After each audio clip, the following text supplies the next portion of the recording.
fortune. Gotta walk through fire for what's important.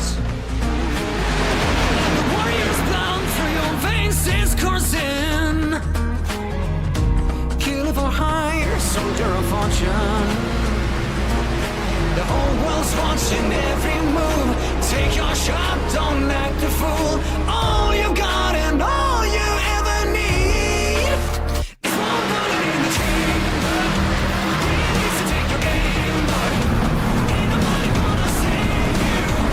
So what you gonna do?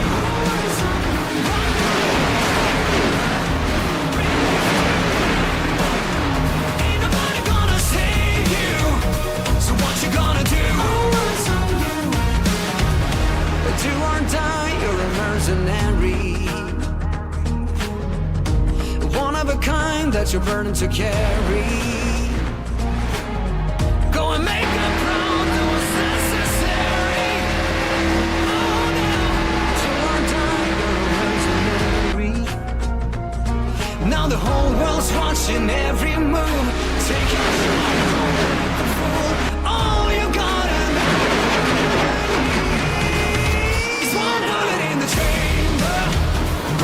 to take your game, boy. Ain't nobody gonna save you. So what you gonna do? One bullet in the chamber. Really needs to take your game, boy. Ain't nobody gonna save you. So what you gonna do? Now the whole world's watching every move. Still your heart so much to prove.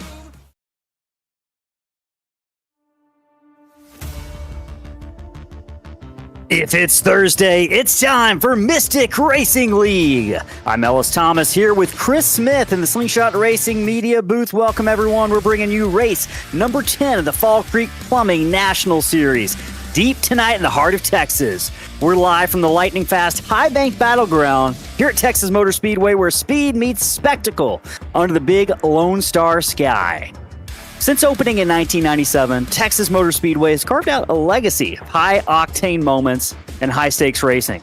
Often called the Great American Speedway, this 1.5-mile quad oval, nestled on the northern edge of Fort Worth in Denton County, sits at the crossroads of cowboy country and modern motorsport.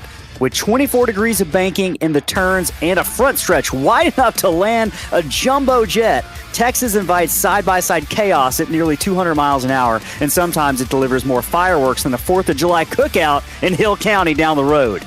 But there's more to this place than horsepower alone. The land surrounding Texas Motor Speedway was once part of the legendary Chisholm Trail, where cattle drives thundered north in the late 1800s.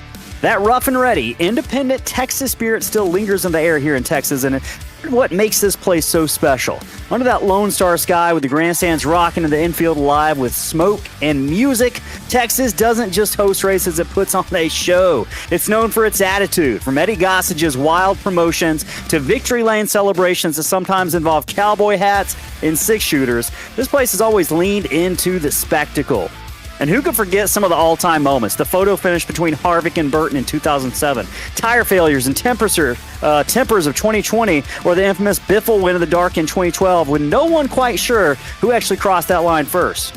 And just like its home state, Texas Motor Speedway is big, bold, and unapologetically intense. Drivers either love it or they leave it battered, bruised, and headed home early.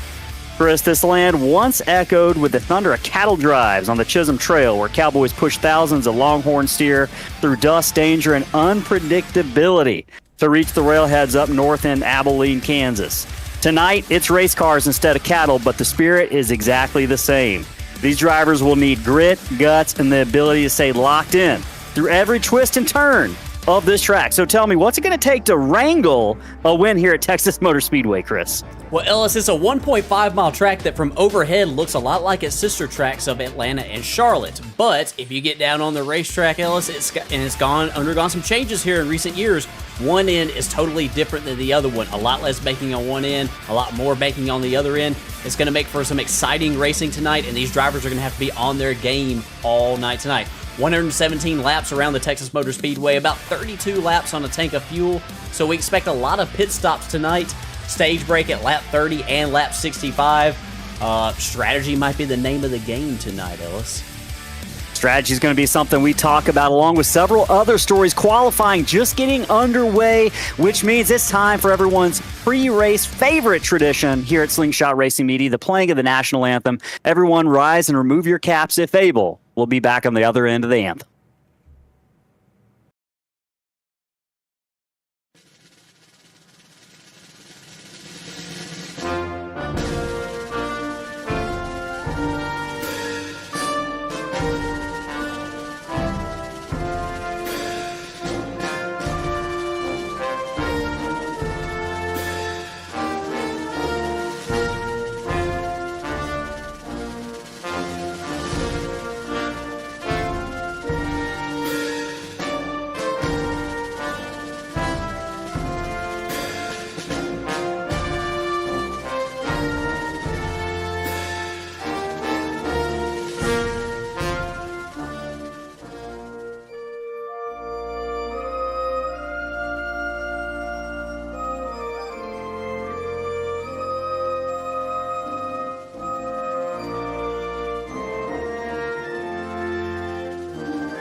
All right, back here from Fort Worth, Texas, here at Texas Motor Speedway, getting ready for 117 laps at the Fall Creek Plumbing National Series from Mystic Racing League. I'm Ellis Thomas, joined by Chris Smith. Qualifying, getting ready to wrap up here, which means it's time to go over some pre-race stories. We'll first take a look at the points. After Talladega, Chris, bit of a shakeup. Adam Holston takes over the points lead by just 4 points over Evan Janik. Both of those drivers have been so good this season. Christian Barnes and Caleb Hunt back in third and fourth. They're entering into that conversation potentially for some of those drivers that we're going to be looking at later on into the season as we approach the playoffs and the final championship battle, those final several races of the season, Chris. Bobby Rafferty, we haven't seen him in several weeks. He'll likely continue to plummet through the points. Daniel Dow, Chris, big story to me is Daniel Dow just hasn't gotten back to that early season form we saw in the first 3 or 4 races, an average finish of second with 2 wins. Is he going to be able to get back into this thing?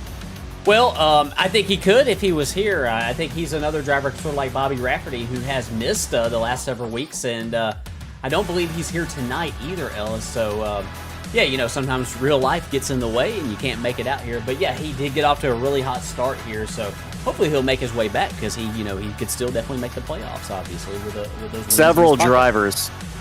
Yeah, sorry about that. Several drivers you can see there right on the cusp of that top 10 looking to get in. Derek Jewett right on the edge there with Shobe, McKay, Gillen, and Henson on the outside looking in. There's plenty of time, especially as we go through the summer. A win clinches a playoff berth. You can see those 4 drivers with wins in the top 14 right now, Chris. Now let's talk about some of the stories to follow. First thing, last week at Talladega, oh boy, Jacob Cochran walked away with a win, but it was anything but a clean race. And I know drivers are going to be looking to clean it up tonight. How much of a difference is this racetrack than what we saw at Talladega last week? Oh, night and day. I mean, the only thing that you can really carry forth is it's really, really fast, just like Talladega, especially down the front stretch here with those high banks in turns 3 and 4. But you'll definitely see a different style of racing tonight, see some separation. Drivers can feel like they might be able to make a difference tonight in their driving style versus last week when they were at the mercy of everybody else.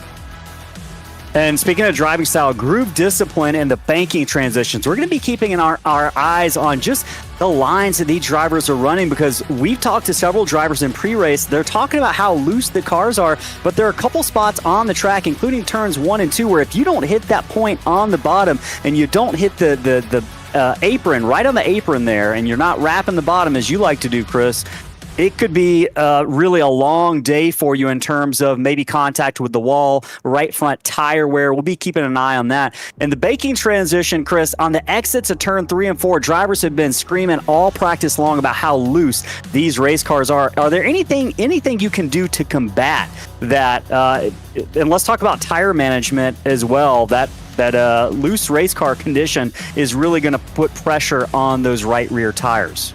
Yeah, absolutely. Yeah, it's all about just keeping a real steady line. Maybe not arcing that thing as hard, to try to put stress on that right rear. We want to try to avoid that. I think that it's going to be a very key story all night, is watching those transitions from 1 and 2, 2, 3, and 4. If you miss turns 1 and 2, Ellis, it can completely destroy your lap with it being as line sensitive as it is, and you can also destroy those tires in a heartbeat too, just by missing your line.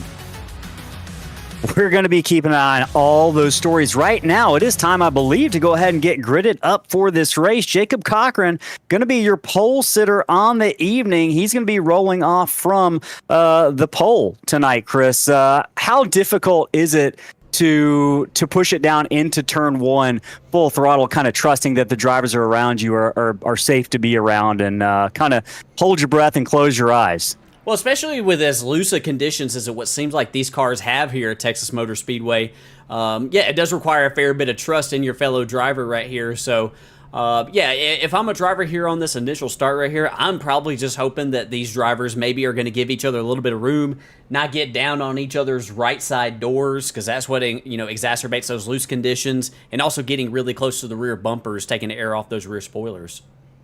Evan Janik going to be starting on the outside of Jacob Cochran. Cody Giles also won a race a couple of weeks ago. He's going to be starting in that 48 from the third position tonight. We'll see him have a lot of speed and potentially be up there early. Derek Jewett going to be rolling off 4th, followed by newcomer Maximus Molina in that number 26 car, and that Toyota Care Supra going to be rolling off in 5th, with Jackson Hotala, a name we've really come to see up front much of the races in the past month or so, starting 6th in that 09 Logitech car. Gavin Henson, who's been around late in races as of recently, starting 7th in the 39, with Andrew Allen, newcomer in the 96, on the outside in row number 4. Andrew Shobe in that number 69 going to be rolling off 9th tonight, with Aiden Tebow, a driver we've seen with a lot of speed in recent weeks, going to be starting 10th. Harold Tucker III, Chris, that's a name we haven't mentioned in a while, but he's back after some strong runs earlier in the season, looking to see that 79 move to the front early tonight. Isaac Brock going to be starting to his outside in the number 12. Alex Pollock going to be 13th. We're going to be keeping an eye on Alex's heart rate over the course of the evening. To his outside is going to be Adam Holston in that number 8, starting 14th tonight. Brad Nelson 15th. Brandon Berardi, a car we've seen fast several weeks in a row, wasn't at Talladega last week. He's going to be starting 16th in the 05. Look to see him come through the field early today. Joshua Thornton, 17th tonight. Ronnie Foster's going to have to come from the 18th position in that 6th if he's going to get a win tonight. Chris, Caleb Hunt in that number 78. He's been the picture of consistency the past several weeks. I think we might see Caleb Hunt vying for a win if he can find some speed late in the race tonight. David Moyer, bad luck the past couple of weeks for David, looking to get back on track tonight, starting from 20th. Brandon Willard, also, poor Brandon, hoping to stay out of trouble over the course of the evening. He's going to be gridding up 12th.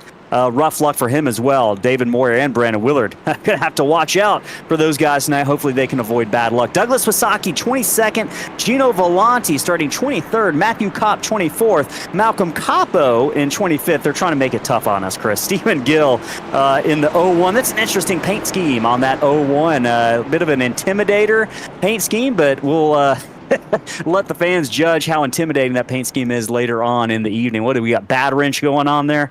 Yeah. Robert McKay starting 27th, and then 28th is going to be Zachary King. Chris, we had 34 drivers show up tonight. Six of them failed to qualify. Joshua Gillen not in the race tonight. Chad Allen, Reggie Kime, Bradley Knopsider, Zach White, and Devin Lyons. So several names that we are used to seeing over the past several weeks of this season not in the race tonight. Unfortunate turn of events, but 28 drivers, 28 qualifying spots are available. 34 of drivers showed up tonight, so several drivers went home.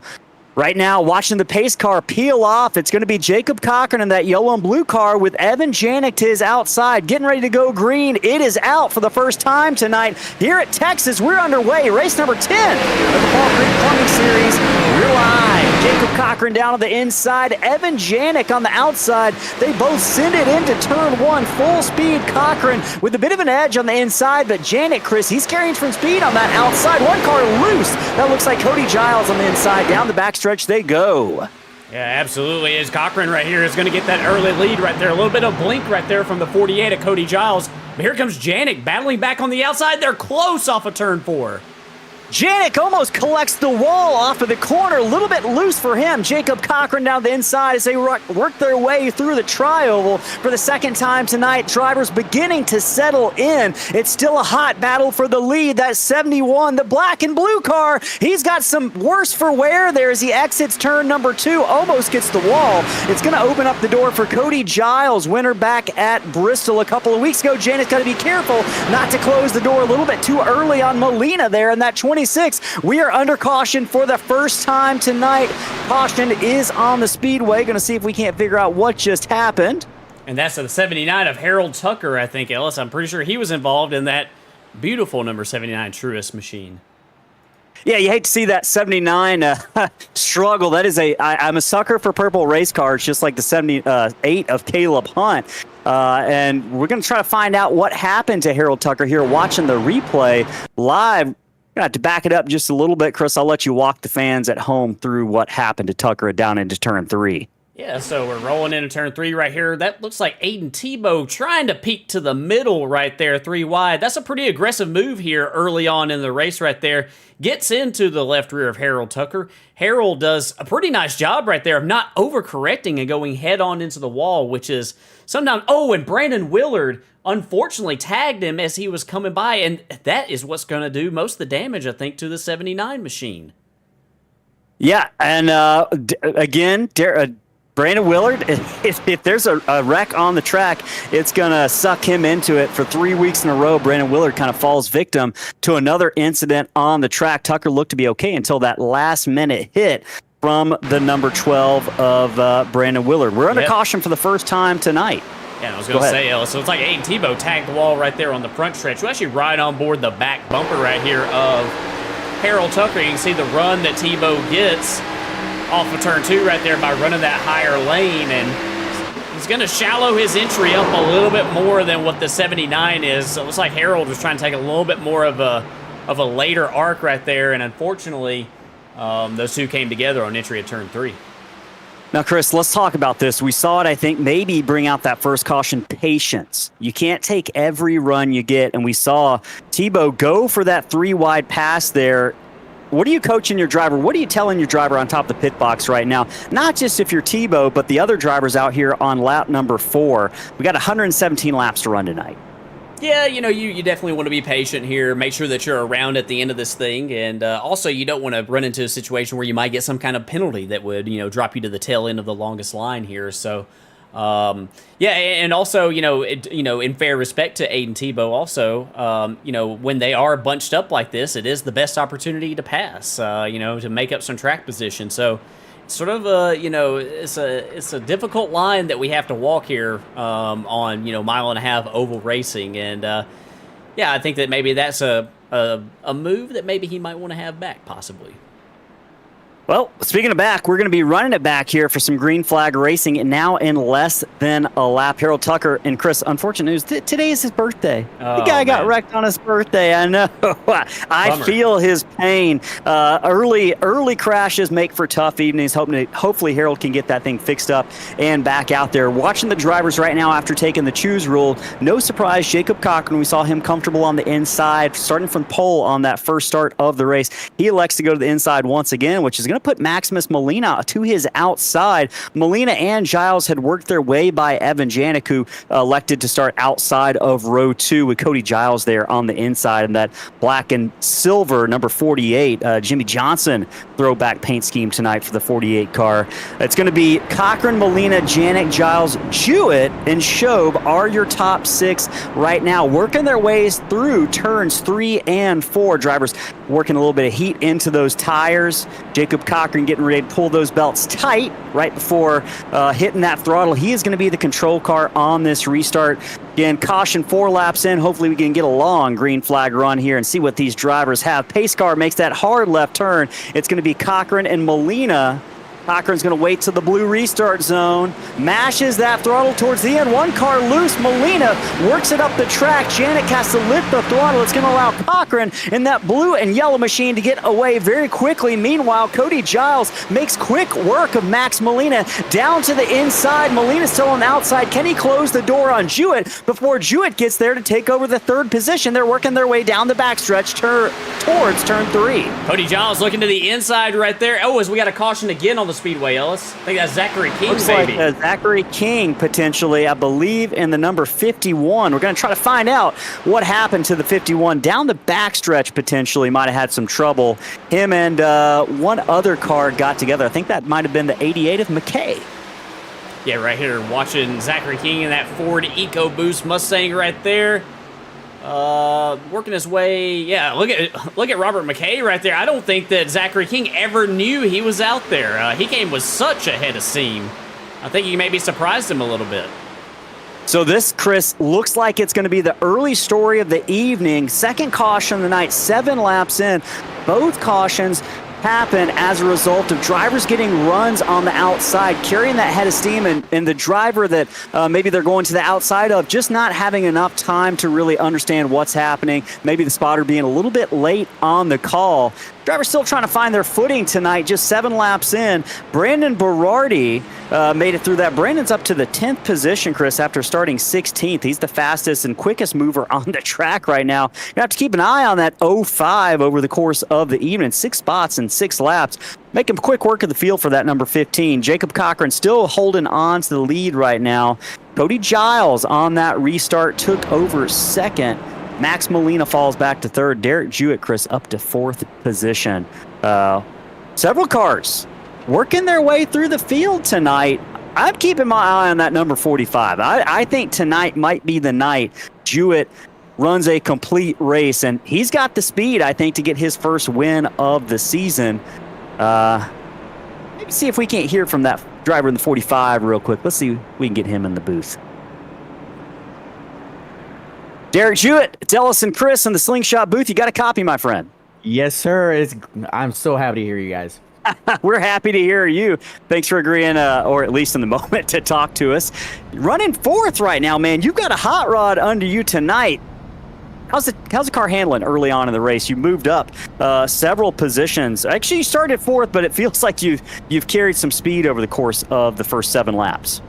Yeah, practice went really good. We were fastest in practice until the last moment, and then qualifying just felt like it was a little too loose for my liking, but can't really get a rhythm with all these cautions. Can't really see what the car needs and how I need to drive the car. But I put a lot of slam work in this week, so I'm hoping that it pays off and we can actually get a podium finish and actually get an interview after the end of the race and not get crashed out. Hey man, I think tonight I'm impartial in the booth, but I feel like you might be the dark horse for tonight. One last thing, what's the chatter like out on the track right now? Are drivers getting frustrated with some of the cautions we've seen last week? Talladega was just a spout of cautions, and tonight too in the first 7 laps, drivers talking to each other, trying to get each other locked in, or is it just quiet on the radios right now? There's a little bit of chatter, but it's more of like, why did you get into me, and whatnot. And just these guys need to settle in and figure out what they need to do with their tires and their car. Turn 1 is a very, very tricky turn, but I'm sure we'll get this going in green flag laps for the home crowd here. All right, looks like you like to be on the inside. Going to be restarting 5th. Good luck on the restart, my friend. I appreciate it. Thank you, guys. Yes, sir. All right, so that was Derek Jewett up to the 4th, now 5th position after electing that inside on the restart, Chris. And it does look like drivers are more comfortable on the inside right now. Pace car working its way through turns 3 and 4. Jacob Cochran, Maximus Molina, those are the 2 cars on the front row right now. Cody Giles has had a lot of speed, as well as Evan Janik. Jackson Hatala has moved up to the 6th position in that Logitech 09 car. Chris, getting ready for one more restart. We're going to be able to lock him in here, get a nice green flag run? Yeah, I'm counting on it. I believe in these guys. I think we definitely can do it. I believe in them as well. Right now, it's going to be on Cochran. When he gets in that blue restart zone, it's on him to mash that throttle. There he goes, a little bit late in the box, but completely clean and legal. Good restart for the 84 of Cochran. Looks like Molina's got the advantage on the outside right now, along with Evan Janik in that black and blue AmSoil car. Cody Giles might have been the biggest loser on that restart, but he's going to gain it all back on the inside through turns 3 and 4. There goes Jewett right behind him in that black and green Monster Energy machine. They've got Hitala back behind about 3 car lengths in 6th position. It's Molina drawing a beat about a car length behind Jacob Cochran in that 84. Cody Giles about the same distance back. They wrap through turns 4, down the front stretch to the tri-oval they go. Giles has a run on the outside in that Jimmy Johnson throwback machine. He's got speed on the outside. We've seen several drivers carry speed through the corners on the outside, but it's caused issues. Right now, Molina keeps that car down, letting plenty of room be available for the 48 of Giles right now, Chris. Drivers trying to get locked in here. Yeah, they are, and it's really, really hard to make ground up on that top lane right there. Look at Giles right there, clearing the 26 right there of Molina. That's an impressive move right there. Giles looking to the outside, entering turn 1, but yeah, that's a hard move to make here in turn 1, Ellis. We've been talking about it in the pre-race and in the early stages tonight. Feels like you really got to hit your marks on that bottom lane, or otherwise you're going to lose a ton of momentum, a ton of ground out here. We talked about that in the pre-race. You got to hit your marks. It's groove discipline, as we called it in the pre-race rundown. Right now, Evan Janik's got that discipline. He's locked in on the inside, moving that number 71 back up to the 3rd position after starting on the outside pole here, trying to maybe find a little bit of speed in the long run. Almost draws a bead to the back bumper of that 48 of Giles, who has his own speed advantage on the 84 for at least that set of corners. One battle going on right behind them. Jewett draws a bead to the left inside corner panel of the number 26 of Molina. Backs off quickly as they head down into turn number 3 and 4. Hitala lurking in wait behind them. Top 7, 8, really all the way back, I believe, to 12th. Adam Holson, Chris, they are single file, and it's going back even further than that. I think drivers kind of maybe shared their frustrations on the radio, as Derek Jewett shared with us earlier, but they're locking in right now. Lap number 14 of 117, getting ready to be in the books, working their way down the back straightaway, headed down into turn 3. Single file, top 12. Yeah, top 12 is single file right here. Looking at 9th place runner, I want to give a call right here to Andrew Allen. Ellis, correct me if I'm wrong, but I don't think we've seen Andrew this season. He's having a nice solid run right here in that 96 machine. Yeah, Andrew is having a nice run, running lap times comparable with the leader right now. Started in the 8th position, only lost another position as the 21 of Isaac Brock works his way on the inside. But for a newcomer starting in the top 10 and continuing to run there first 15 laps, you really can't ask for more. Still learning the ropes, drivers learning them. He's going to cut down in front of Brandon Berardi, who has to lift off the throttle. Berardi said, hey, where you come from? I haven't even seen you the past 9 races. We are under caution, however, on the Speedway. Going to see if we can't figure out what happened here. I think that might have been the 35. He kind of got off the track a little bit before I could find him. That's Gino Volanti. Volanti, yeah. And that Sunoco if we can't machine. Run it back. Yeah, here he is right here. What happened to that blue and yellow? Oh, yeah. Boy. It might have been Aiden Tebow. Yeah, Aiden Tebow again. So this is another difference of, driver approach to turn 3 right here. And we're going to see if we can look at this from... Yeah, entering turn 3 right here. So, yeah, we'll see if we zoom out a little bit more. So, yeah, this is Aiden Tebow taking a much more direct line, driving it in a little bit deeper than what Volanti is. And so when Gino makes that turn down right there into turn 3, everything is clear. Clear. I'm actually going to go back. I'm going to rewind this just a little bit. And, if we actually ride on board with Aiden Tebow, I'm going to see if I can find him right here. There's Aiden, he's not there, and then he drives in, and yeah, all of a sudden he's there. Yeah, that's tough on Gino right there. He's just making his entry right there, and that's just a couple different approaches to turn 3. It looks like a much more shallow entry and a later arc. 2 cars collide to bring out the 3rd caution of the evening on lap number 16.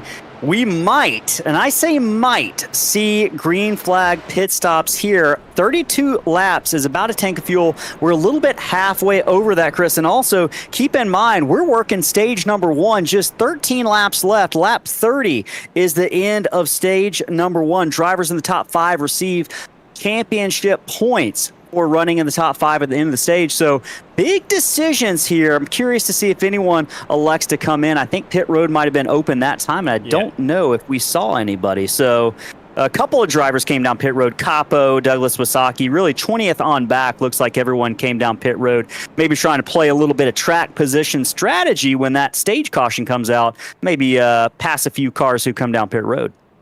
Yeah, I think that might be what they're going to do. Unfortunately for them, I think that the problem they're going to have is that they cannot make it to the end of the second stage if they do that. And I think that's... Which is going to be on lap number 60. Yeah. 65, I should say. Yeah, 65. And I think that's just kind of... I think that's kind of forced everybody's hand up here in the top about 20 positions, really, to...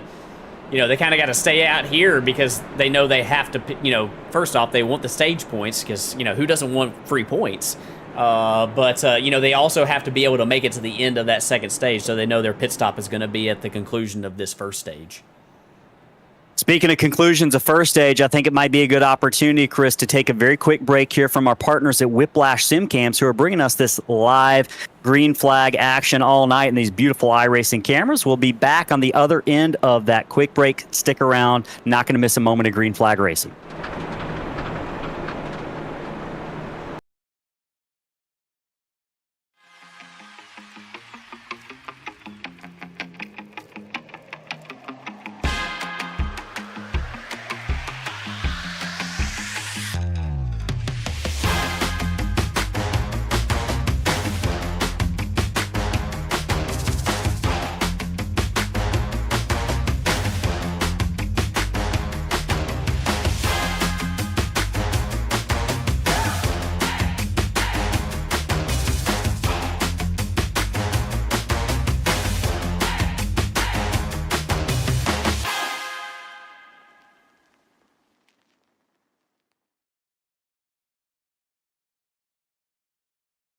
Cars working their way down the backstretch. Race number 10, the Fall Creek Plumbing National Series from Mystic Racing League. I'm Ellis Thomas, joined by Chris Smith in the booth. Cars working their way down into turn 3. You saw the choose row right before we went to break. Jacob Cochran elected to go the inside. Max Molina on the outside. Not much is changing there. Derek Jewett on the outside. Chris, this is going to be something I'm interested to watch. Jewett, for the first time, is on the outside after that green flag start to the race. This car's got a lot of speed. He was one of the fastest cars in practice. Right now, Cochran, Molina, they've got a couple fast cars right behind them, and Janik and Jewett. Gonna have to see how this develops right now. Cochran takes that green flag.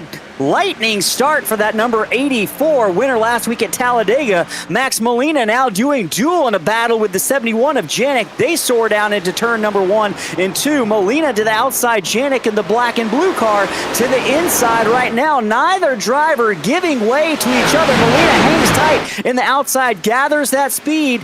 He's gonna sail it down into turn number 2. Both drivers neither in the back. off the throttle.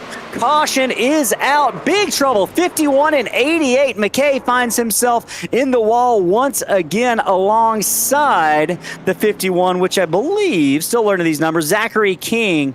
Tough night for both of these drivers, Chris, on caution number 4 on the speedway. Just 21 laps in. Yeah, so there's Robert McKay way up high right there, and he's trying to make some ground up there. Zachary King here on the inside. I think that, yeah, McKay's going to tag the wall right here, but I'm not sure. It looks like, yeah, King and McKay just kind of come together right there. I'm not really sure if that was, if King was unhappy with McKay right there, but that looked like, yeah, just a couple drivers come together right there off of turn 2. It's a little bit hard to say anything else about that one. I don't know if they had a miscommunication about where each other was on the track, but yeah, they collided right there, and it looks like, watch it at high speed right here, coming right at you. Trying to watch that steering wheel on that 51, and yeah, it's just like he didn't know that McKay was out there, or maybe Right, a I'm not little sure. bit of animosity. We might have to run it back a little bit to see if those drivers had contact earlier on, just a few laps before. Either way, we are under caution now for the fourth time tonight, 22 laps in, 8 laps away from the end of stage 1. Unlikely we're going to see any driver come down pit road, at least up front right now, vying for stage points. I believe we had a couple drivers come down pit road, but everything looks clean up front right now. Cochran is your leader. Evan Janik going to be third. Max Molina third. Cody Giles fourth. Derek Jewett slips back to fifth. Jackson Hatala holding station in sixth. Andrew Shobe up to the seventh position in that number 69 after starting ninth. Brandon Berardi, Gavin Henson, and Andrew Allen round out the top 10. So right now it'd be Janik, Molina, Giles, Jewett, and Hatala all in the running for the stage points here. Going to have a restart with just about, I would say, roughly maybe 7 laps to go or so. I think they might get the 1 to go choose rule this time by. Man, up front, it's been a fairly flawless race. We saw Evan Janik have some issues earlier, but it's really been that midfield on back that is struggling to find their groove tonight. Chris, you mentioned the difficulty. Traffic, this track is tough no matter what, but when you're trying to not only focus on hitting that line, both in turns 1 and 2, and also being careful in the exit of 3 and 4, kind of throwing other cars in the mix around you can really make that difficult. This is no easy task. We talk about, a lot of people kind of poke fun, make the joke that NASCAR is just going left in circles. But tonight it is definitely not the case. And we can just watch Alex Pollock sitting back in the 16th position, looking at that heart rate that Pollock has going right now. Over 100 beats per minute, currently at 105, dipping just a little bit below. It's probably going to go right back up on this restart, Chris. Pollock running that blue and red, looks like a Texas Lone Star paint scheme going on tonight as we are here in Texas. Yeah, he's got that heart rate up a couple times over the past several weeks, but it's cool to be able to see that these guys, I'm not going to go as far as say that they're athletes in these sim cars, but this is not easy. It's not a video game. It is a simulation, and it does require skill, and we've seen that on display just a little bit tonight, working their way down the backstretch, about half a lap before the restart. Chris, I'm going to ask you again, when are we going to get locked in? Lots of folks in the chat right now talking about how these drivers need to get locked in. Connor Lyons also says he's not going to be fortune-telling anymore after calling the 3 green-white checkered finishes at Talladega last week, predicting that. Connor, I do appreciate you not predicting any more green-white checkered finishes. We want some clean green racing action here. If you're watching, if you're enjoying right now, hit that like button. We're getting ready to go green one more time. Cochran, Molina, from the front row, it's going to be 7 laps to end stage number 1. Who's going to take home those championship points from the top 5? Cochran gets away cleanly, slides in front of Molina. Janik not too far behind. Hatala now up to the 4th position. Giles and Jewett find themselves back in 5th and 6th. Top 6. Single file, it's Shobe and Henson. The battle for 7th right now. Shobe on the outside, Henson down on the inside in that Coca-Cola machine. 39 looking pretty good, working that inside line. One car almost into the wall, loose off of the corner. Can he corral it? He does. I believe that might have been Andrew Allen, Chris, our rookie tonight. Had a moment where he had to hold his breath as we did at home, but he saves it. Yeah, great save right there by Allen, not overreacting. All the drivers around him also did a nice job right there to not make a situation any worse. As we got a battle right here between, I think that's Holston, our points leader, and Isaac Brock battling it out for the 10th spot. Battle for 10th right now. Holston, that purple and pink car on the inside. Brock, the 21. We're not going to make it to the end of the stage, Chris. We got another caution out right now. Looks like it might have been Robert McKay, Douglas Wasaki trying to find that through the field. Actually happened in front of those guys. See if we can't figure out what happened to bring out the 4th caution. The 33 and the 7, Chris, got together here in turns 3 and 4, looks like. Yeah, that is the number 7 right there of Malcolm Capo, and we'll go back right here and see what transpired around that number 7 machine. Oh, yeah, he was already a little bit sideways right there, so we will go backwards right here. That's Brad Nelson right there in that 33, and this is kind of like the same deal that we saw with Aiden Tebow. We're going to see if we can zoom out a little bit. I don't think that's the best view, so we're going to look right here from overhead, the chopper view. Nelson's looking to the inside, but he's not quite there. He's there now. He's there inside of him right there, and I think Capo is trying to protect that position. And yeah, that's just a disagreement over space right there. Malcolm Capo doesn't feel like Brad Nelson's quite there yet, and Nelson feels like he's got the position down there, and that's just a disagreement over space, Ellis. One of them racing deals.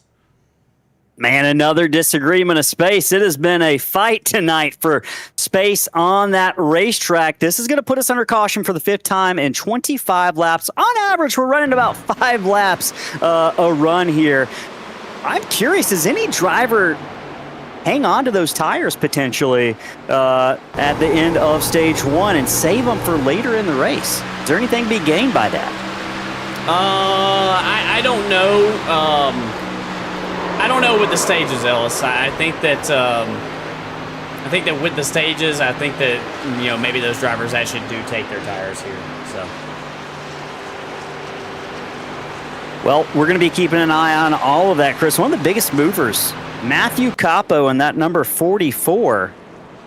Matthew Kopp, sorry. The Kopp and Capo getting me twisted a little bit tonight, but the 44 running back in 14th position. Good looking paint scheme in that black and blue number 44. Right now having a good run, 14th after starting 24th position, just 10 positions in about 25 laps or so. Solid run for that driver, the number 44. Haven't seen a lot from Matthew Kopp this season, but currently working on his getting that number 44 into the top 10 tonight. Yeah, he is, and yeah, he's definitely keeping that thing nice and steady. Good march up through the field here in the early stages. And honestly, Ellis, at this stage, the way it's been going right here, it's just all about smooth sailing. Just trying to make sure that you're keeping that nose clean as we're going to have a little shootout right here to get some stage points.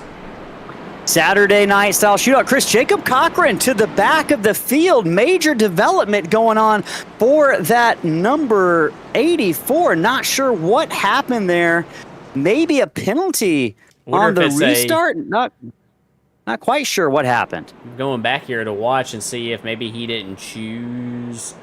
Maybe he didn't make his. I don't know if it's that he didn't make his choose. If he wasn't that committed to it. I don't know. I don't know what it was. Maybe we can get some clarification on that from our race officials. Yeah, if anyone's in the chat on YouTube, let us know maybe what happened there under caution to put the 84 back at the end of the line. That's going to pretty much guarantee he's not going to get the stage points, Chris, right now. It's going to come down to Janik, Hatala, Molina, Giles, Jewett, and Henson. Those are your top 6. Adam Holston trying to get from 14th right now into the top 5. He's currently 7th. 2 more positions to do that, but curious to see Hatala for the first time tonight in that number 09 Logitech black and white car. Going to be starting on the inside here. Janik to the outside. Janik is the control car. We're under green flag conditions. Once again, let's go racing for 2 laps, shootout style. Top 5 get stage points here. 2 laps left. Looks like that is Molina on the outside trying to hang tough with Hatala. Doesn't have the speed through the center of the corner. Giles works his way underneath Molina trying to get another spot. Snatch another spot away. One big crash. Hard crash into the wall. That's the 21. That might have been Allen, I believe. Isaac Brock, I should say, puts us under caution now. This will end the stage. Goodness. Boy, Chris, I'm concerned we're not going to be able to have any green flag laps tonight. Then we might be calling a caution race. Yeah, I thought that we got it all of our system last week at Talladega. But yeah, so this a lot of damage right here to the back of the 21. I wonder where this happened. I'm going to go back here and see if maybe I saw a lot of cars checking up here. I wonder if he got damage here. No, I think he's already got it, Ellis. So apologize for winding back that far. But look at all the damage to the back of this 21 right here of Isaac Brock. That car gets a little bit loose. I don't know if that damage contributed to that. I'm sure it didn't help. He fights it. He gets in a tank slapper right there. Unfortunately, can't hold on to it. Right in front of the 7 of Capo. 7. Brad Nelson involved. Douglas Wasaki. There goes Stephen Gilround. Yeah, just locked up the brakes, headed through into turn number 3. Several cars involved in the lap number 30 melee, which puts us under caution for the 6th time tonight. And I believe we're going to see pit stops. This is going to be the end of stage number 1. Driver's going to have the opportunity to come down, fill their gas tanks up with some fuel, and take 4 fresh tires here. I think they're going to be maybe happy to get a break off the racetrack for a minute, because this has been exhausting for drivers. Let's just talk about this right now. If you're a driver, you want to run green flag laps, right? Like, you are here to race.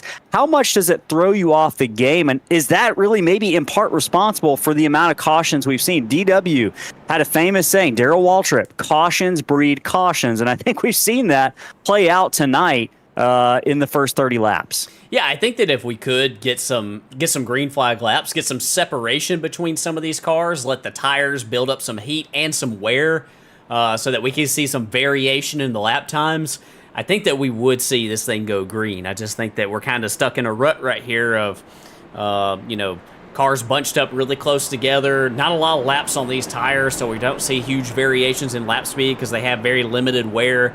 I think that would definitely help, and I think that would definitely, sort of separate this thing out a little bit. Got some beef going on in the chat right now. Malcolm Capo chiming in. Isaac caused the wreck and then leaves. I think that's a pretty common occurrence in iRacing. I think I experience it on a weekly basis.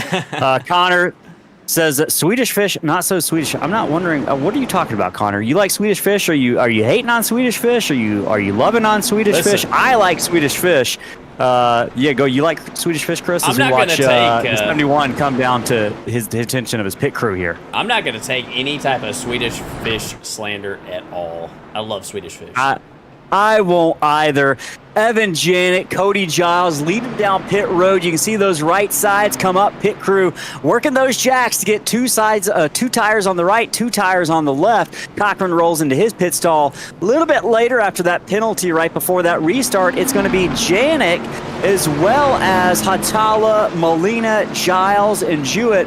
Top 5 remains relatively unchanged after that set of pit stops. Going a little bit further through the field, it's going to be Henson, followed by Holston, and there is Allen right behind him, and Berardi rounding out the top 10 with Caleb Hunt there, Chris. Looks like I'm seeing if anyone lost a lot of positions on... by the way, Chris, I do have an update. Looks like Zachary King was disqualified from the race after a couple early incidents there in the 51. Heads up on that. Just seeing that updated on my stats right now. Chris, several drivers. I'm looking. Did we have several drivers potentially stay out? Yep. Job, Pollock, Volante, several drivers did not come down pit road. Evan Janik's going to be the first of the drivers who came down pit road. Top 3 going to be on old tires. Oh, boy. Yeah, and I'm a little concerned here. And let's try to set the stage for our viewers right here. I'm going to change the ticker so that they can see.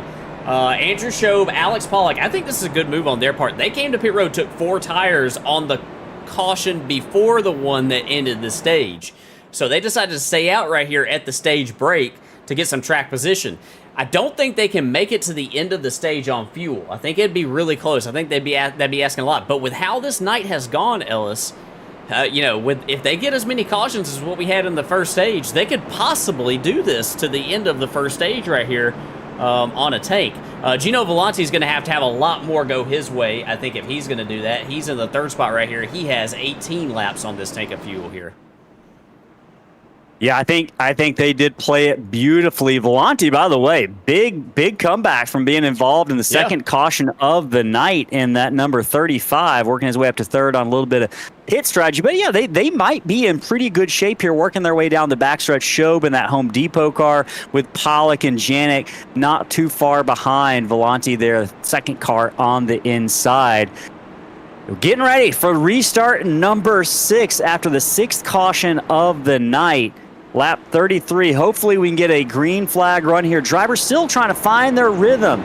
33 laps in. Let us know who you're rooting for in the chat tonight. Chris has joined the chat. He says Evan Janik's taking this one tonight. We're going to find out right now. Janik in 3rd on that outside of row number 2. It's going to be Shobe, the Home Depot car with the control car. Janik delivers a push to the 92. Shobe gets off, but Alex Pollock, whose heart rate is on the top right of the screen, we're following him on the outside. These drivers trying to do everything they can to stay out front on those 15, or I should say about 5-6 old lap tires. Janik to the inside. Pollock can't do much about it. Jewett there, 3 wide for a moment. Pollock might have gotten the wall off of turn 2. Janik down to the inside, rallies it down into turn number 3. Jewett going to try to take advantage of that hole opened up by Alex Pollock on the inside. Jewett now draws even in that number 45 with the number 92. It's going to be Jewett's position as they cross the line. Hinson back there lurking in 4th or 5th position. Maybe seeing if he can take advantage of Alex Pollock still trying to get his sea legs underneath him on this restart. Yeah, right there, the 92, a little bit off the bottom right there. That's going to enable Hinson. Hinson looking to the inside right there. I don't think he's going to be able to make that ground up right there on entry to turn 3. Say he's going to go in the tire tracks. We saw that car kind of push a little bit right there on entry to turn 3, right in the wake of the car directly in front of him. Meanwhile, back behind them, here comes Maximus Molina looking to the inside of our points leader, Adam Holston. Molina to the inside of the number 8. Holston now in, believe, the 7th position. Molina trying to get the 6th position away. That 26 has been fast all night. The newcomer here to Mystic Racing League, Max Molina, now draws a bead of the back of the number 92. Pollock's in trouble. Volante's in trouble. Chris, really the only one of those 3 cars who stayed out to really have any success right now is the 69 of Shobe, who's managed to stay in 2nd place right behind the leader, Evan Janik, on lap number 37, now going into turn 1 and 2. And we saw Evan Janik work his way to the inside of Andrew Shobe, put Janik in front right here. Here comes Derek Jewett to the inside of Andrew Shobe. Shobe under attack right here into turn 3. Yeah, this is kind of where we see some crashes all night tonight, entry to turn 3, and we kind of saw why that is right there. Saw Derek Jewett want to sort of shallow that entry up, go straight to the bottom, whereas Andrew Shobe wanted to take that later apex side by side in the back half of the top 10 right here around Cody Giles and Adam Holston. Cody Giles, Adam Holston, Jackson Hatala, throw a blanket over him. Pollock as well. See a little bit of smoke on the front stretch. Not sure if there was contact there. Everyone appears to be just fine right now. Alex Pollock, heart rate up on the top of the screen, Chris. He's the Pied Piper. 3 cars behind him. That thing's up to 125 beats per minute. Someone check on the man in that number 92 trying to hold off Hatala, Holston, and Giles. He's got a steep job, steep task in front of him right now, but he's got Molina, who's a little bit slow. Boy, that 92 soared it into turns 1 and 2 there. Yeah, he's outside right there. Ooh, almost some contact right there to the outside retaining wall. Here comes Hatala to the inside. Hatala going to see if he can make the pass right here on that 92. Hatala completes the pass on Pollock. Giles and Holston lay in wait. Giles is next in that 48. They go through the quad oval. Meanwhile, Holston in the pink number 8 lurks right behind. That's your points leader. Dangerous position if you're Adam Holston, Chris. You're around some of the closest racing on the track right now. If you're on top of that pit box, what are you telling Holston as the crew chief? I'm telling him eyes wide open right here because the way we've seen things going tonight, yeah, you got to keep your eyes peeled. But, you know, up here where these drivers are, I haven't really seen too much in the way of action. It's really been like in the latter half of the teams, all race long, it seems. And, yeah, but Holston right here, he's being really smart. He's not charging up there, charging those entries, you know, kind of what we've seen from him all season. Big battle, Chris, for 3rd right now. Henson's trying to work his way by Shobe. Jewett did it just a couple of laps ago. It's Shobe who's on about 5 lap older tires than the rest of the field. Shobe ducks out. I believe one car ducks out for just a minute. We had one blinker. Not sure who that was. I think that's Shobe. That might have been Shobe. Right now trying to hold on to the 3rd position. Henson's about 4 car lengths back right now as they head down into turns number 1. Shobe had a moment there. Henson was right on the back bumper. Since has fallen back about 3 car lengths. Chris, right in front of them, Derek Jewett. We talked to him early on during the race. He said he feels good about tonight. He's got a hot rod under him.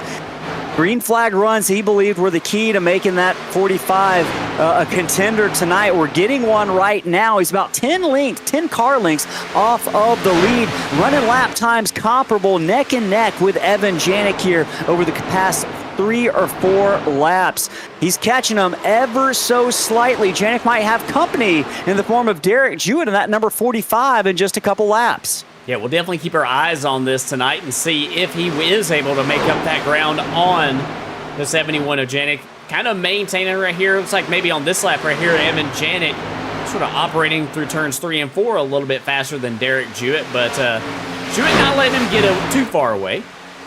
Not letting him get too far away. Speaking of battles, battle for third position right now. Henson drives up the inside. We got a battle in turns 1 and 2. Henson almost three wide with Molina. He's going to think about it. Can they clear the 69? The answer is no.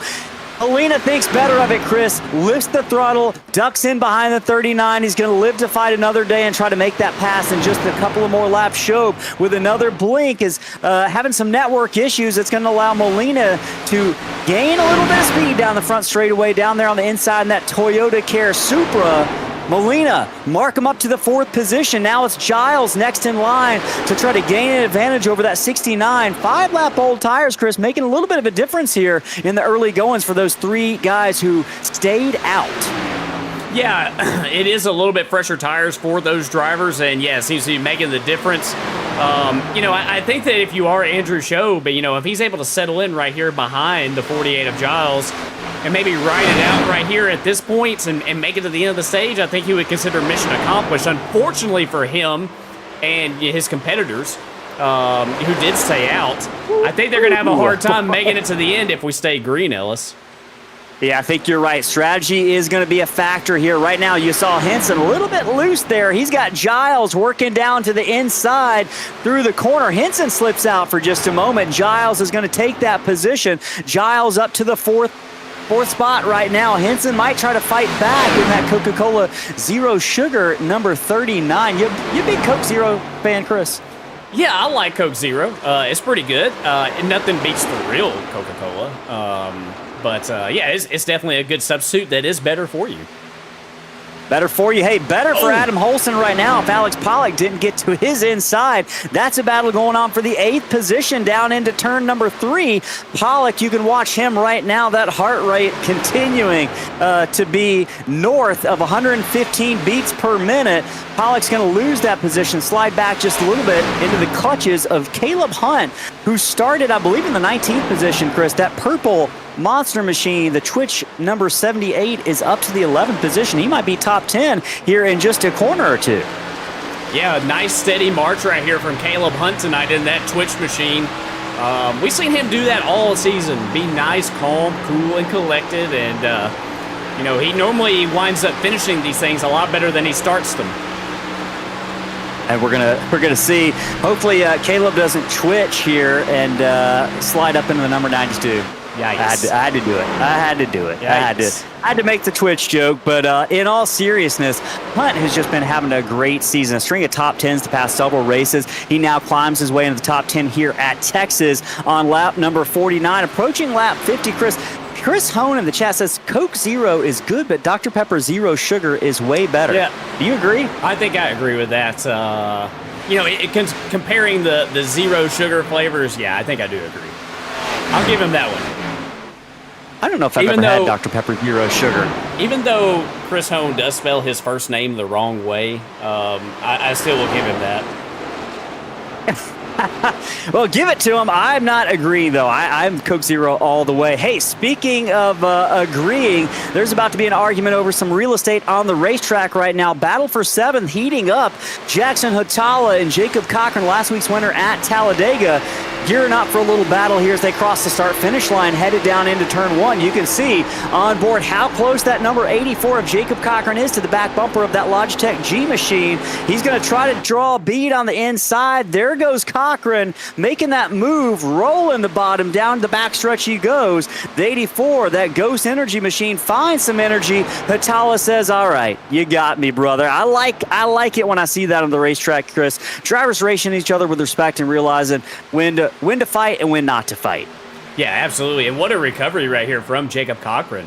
He got that penalty right there towards the end of the first stage, and here he is marching his way back up through the field. And with the stage break coming up at lap 65, Ellis, yeah, I think that's gonna put him in prime position, possibly to be able to contend for the win, maybe. Yeah, Cochran working through some adversity early after a black flag sent him to the end longest line for a restart just a little while ago. Finds himself in the 7th position. He's had a fast car. We know back up front, Evan Janik, same story, about 10 car lengths up on Jewett. That lead has held station for the past 5 laps or so. A couple other close battles in the field, though, right now. Brandon Berardi, the number 47, the number 29, all those guys going back and forth. That looks like Berardi, Moyer, and Thornton. This right now is a battle for the 10th position. Oh, one car loose. That looked like Pollock off the corner. The leader of this little foray, I believe, is Joshua Thornton in that number 29, green and black. Is that a real tree paint scheme we got going on with some camo? Very appropriate for Texas Motor Speedway. Right now, leading that pack of 4 cars, trying to hold off Moyer, Berardi, and Pollock. Yeah, right here, the 29 out in front right here. Looking pretty good right here. Haven't seen too much of Joshua Thornton this season. So, yeah, he's definitely having a nice solid run tonight. And here's Berardi looking back to the inside of David Moyer. This is the battle for the 13th spot, Ellis. Battle for the 13th. Berardi gets by Moyer. Moyer in that Oakley machine might try to fight back on the outside in that Camaro. Not going to have the juice to do it off of turn 4. Give that spot to Brandon Berardi. Up to 13th after starting 16th. It's been a slow and steady climb for the driver of the 05. We've seen him have speed the past several weeks. Took a week off at Talladega, but returns tonight. Doesn't look like he's missed a gear. Gains that position. He's slowly working now by Joshua Thornton, who gets a little bit loose off of turn 2 and opens up the door for Berardi to maybe take a shot on the outside. Berardi not going to have enough energy to get it done off the corner there right now. Chris, I just want to draw attention in the chat. Connor Lyons says, I think Pepsi's the best. Get out of here with that, Connor. That's not even allowed. I'm going to just mute you from the chat. Oh, you Connor. continue talking about Pepsi right now. Just lost a little bit of respect for you, buddy. I'm just kidding. We love you, Connor, but yeah, I disagree. Pepsi, no bueno. No bueno, not good, especially in Texas. I think Texas is Coca-Cola territory. Close, almost contact between Thornton and Berardi, side by side. Rubbing fenders here. Thornton in that green and black machine. Berardi on the inside. Close quarters racing. Just 8 laps before the conclusion of stage 2. Yeah, it is really close right here between these drivers. I didn't want to cut away from this because it was so intense, Ellis, but up here for the lead, it's gotten kind of close. Yeah, I was about to say, it is getting close. Janik, really, that handling of that number 71 seems to have gone away very quickly. Oh, Jewett and Giles now. He hit the grass in the dog trouble leg. For the 71. Big trouble. That's going to give the lead over to Jewett and Giles. I think that he clipped the grass right there on the inside. You could hear it, and you could actually see the blades of grass fly up from the rear camera right there. I'm not sure if there's something going on with the 71. Oh, you know what, Ellis? I think I might know what's going on. We're going to ride on board right here with Evan Janik in the 71. Just sort of listen to that throttle right here. Oh, boy. Let's see if we can hear maybe some fuel saving going on. Yeah, he's clutching it, Ellis. He's clutching it entering turn 1. He's trying to make it to the end of the stage without pitting. And, Ellis, we saw him do this strategy. I think you're absolutely right, and he's doing that because he's got 6 laps left. We saw him do this strategy earlier this year. And we've had unfortunately, looks like he went away right there, but now he's back on the track. Yeah, we saw him try to employ this strategy, and it didn't work for him earlier this season, but I think maybe he might feel like it's a little bit closer and a little bit more worthwhile this time. Yeah, I think you are absolutely right. So nothing wrong to clear things up. Nothing wrong with that 71, it doesn't look like. Chris, expert analysis there. He's putting down that clutch, trying to save some fuel. Right now, though, 45 and 48, they're not trying to save fuel. Just 5 laps left in this stage. It's Jewett and Giles not saving any fuel, going hardcore. Very intense racing up at the front of the pack right now. Jewett, we talked to him in the first caution. He feels good about his chances. The 48 also, no slouch. He finished in victory lane at Bristol just a couple of weeks ago, seeing if he can't pick up a stage victory here. 4 laps, Chris, until we get to the stage number 2's conclusion on lap 65. Could put a car barely between the leader and second place Giles. Right now, Janik and Molina about 15 car lengths back. This is likely, if these drivers don't start saving fuel and don't come down pit road, this is a battle for the stage 2 win. Giles to the inside, through the dog leg they go, down into turn 1. Mark Giles, P1. Jewett loses the position. He's going to try to fight back. Doesn't necessarily have enough. I take that back. He draws to the left rear quarter panel. Can he do something here with Cody Giles in that 48 as they head down into turn 3? Yeah, Giles right here maintaining the advantage right here over the 45 of Jewett. I think the biggest question, Ellis, is can these drivers make it to the end? Can they make it to the end of this stage on a tank of fuel? I think it's going to be really close given the pace of Evan Janik right now, if they can even make it. Hey, man, your guess is as good as mine. I'm trusting second place in points, Evan Janik, and you can see him giving way to Max Molina for third position. Janik had about a second-plus lead over Giles and Jewett. He gave that up about 7-8 laps ago, has since fallen back, and we do believe he is saving fuel, which brings into question what Giles and Jewett are able to do here. Maybe they were hoping a caution was going to come out, Chris, but right now, 2 to go. We've got 64 in lap 65 before stage 2 concludes. I don't see any evidence that either one of these drivers plan on coming down pit road. Just looking right now, I haven't seen anyone else come down pit road, so right now, it's looking like Giles, Jewett, Molina, Janik, and Cochran are set up for stage 2 points to be awarded at the conclusion here in just about a lap. Chris Jewett might have gained about a car length on Giles there. He might have the faster car. I'm looking at lap times. They're going to be coming up on the 01 of Stephen Gill here. Jewett to the inside. Is Giles about to run out of gas, or does Jewett just have a little bit of extra juice here? Jewett in the 45 takes over the lead. Maybe tries to draw a little bit of a draft off of Stephen Gill, who's going to get down to the inside. Jewett's got to hold off Giles if he's going to get those stage 2 points. Giles to the inside. He's not going to be able to do anything. I have a feeling these drivers just trying to make it across the line and back to pit road for fuel. Jewett is going to win stage number 2. It's going to be Giles second, Janik third, Molina fourth, and Jacob Cochran rounds out those top 5-point winners for stage 2, Chris. Boy, I'm curious to watch the 45 and the 48 and see if they can make it to pit road. I know there is the stage caution. I know, Chris, they are going to want to see that pace car pick them up and pit road open very quickly after. Yeah, I wonder if Evan Janik was maybe thinking about these caution laps here and maybe figuring like, hey, I still got to be able to make it around to pit road right here, and that's why he decided to give it the lead. So, but if we see Derek Jewett make it around to pit road, if he winds up making it to his pit stall, kudos to Derek Jewett, because he has played this masterfully if that's what happens. Yeah, I absolutely, I didn't see any evidence of fuel saving. Maybe it happened earlier on in that run, I guess, but really, really great run, especially there the last 2 laps to take over the lead. Derek Jewett is the winner of that stage, and Chris, you're going to have to monitor this one carefully. Drivers are going to be coming down pit road this time by Janik, drawn even with that 48 and the 45. Let's see what happens here. None of these drivers have made it down pit road earlier. I think that Janik is saying that they're not maintaining pace, maybe, or maybe he's feeling like they should catch up to the pace car. But yeah, that's looks like what's boy. Yeah, I don't know if Jewett maybe is out of fuel here. I think that 45, he's looking like there's not much momentum in that 45, Derek Jewett. And look, the 71's going to pass both of them.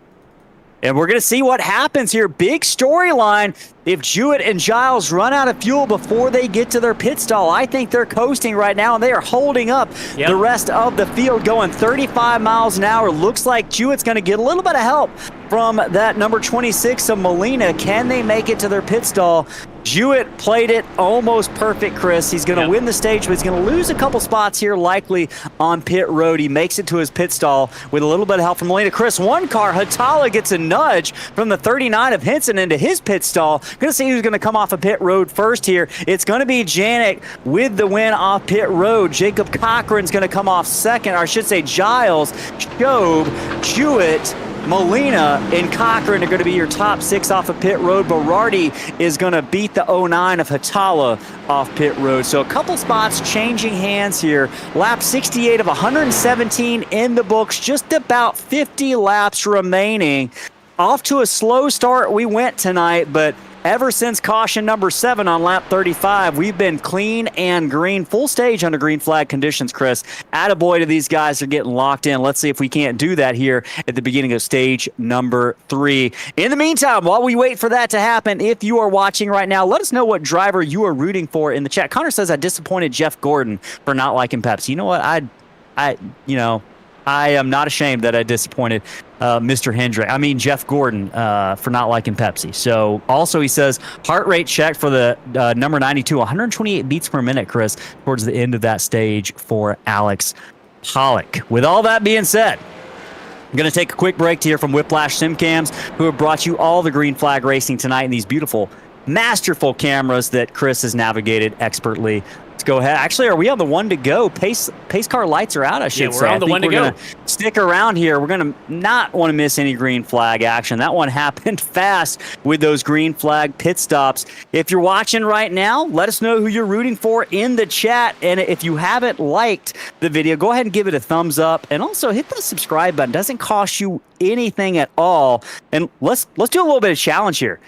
Send this link there. By the way, it's going to extend the caution by 1 lap, so we're going to get the one to go next time around. Send the link to this video. Share it with a friend. Let's get some friends up in here and watch the last 50 laps of this intense racing action together. Sun setting here on Texas Motor Speedway, and Chris, 19. So 26 and Molina, I guess they just backed out of the 2 wide. I think maybe they were going to take the choose once again. Jackson Show, by the way, watching the number 69, Chris, got a black flag after coming out 3rd on pit road. Yeah, not sure what that might be about. Figure out what that was for. Oh, you see on the front stretch right here, Ellis, where some of these drivers have cut the dog leg. It's got a little bit of dirt, a little bit of grass right there in the first bend on the front stretch. And these things get a little bit loose through the dog leg here at Texas and places like Atlanta. That is no easy feat to make it through there with a loose race car. These drivers have done a really good job tonight. The big trouble seems to have been on the backstretch on the exit of turn 2. Has been the hot spot. Hopefully we can avoid that over the course of the rest of the 50 laps tonight, Chris. Final stage, getting ready to begin. It's going to be Evan Janik, Derek Jewett, Cody Giles, Molina, Jacob Cochran, and Berardi, along with Hatala and Henson. Top 10, Chris, hasn't really changed much of the night. I haven't really seen a massive amount of comers and goers. We've seen the same drivers up front. We got some fast cars. I'm counting at least 6-7 cars I think have a chance to make it to victory lane at the end of the night. Yeah, I think I agree with that, Ellis. Definitely anybody's game right here. And I'm not going to speak into existence what we saw early on, but there's always the risk, Ellis, that we might run into that again here in this final stage with all the points and the money and the fame and that trophy all on the line here. Lots on the line right now, getting ready to come to the start-finish line. Pace car making that hard left turn in just a moment. Down pit road. It's going to be on Janik, the control car. When he gets into that blue Geico restart zone, it's on him to mash that throttle and get the field started. We'll see if he goes early or late. He's got to worry about Jewett to the outside. Midway through, he mashes that throttle. Jewett's now got company with Cody Giles on the inside. That inside's been the spot to be on restarts. Can Molina duck down to the inside to take away the 3rd position from Jewett, who's set up to lose 2 spots on this restart? Can he get down in front of Jacob Cochran? Oh, Cochran loose off the corner. Almost puts it in the wall. Hatala also loose, lifts off the throttle. They live to fight another day. Top 10 single file down the backstretch, but put a car between each one of them. Close racing.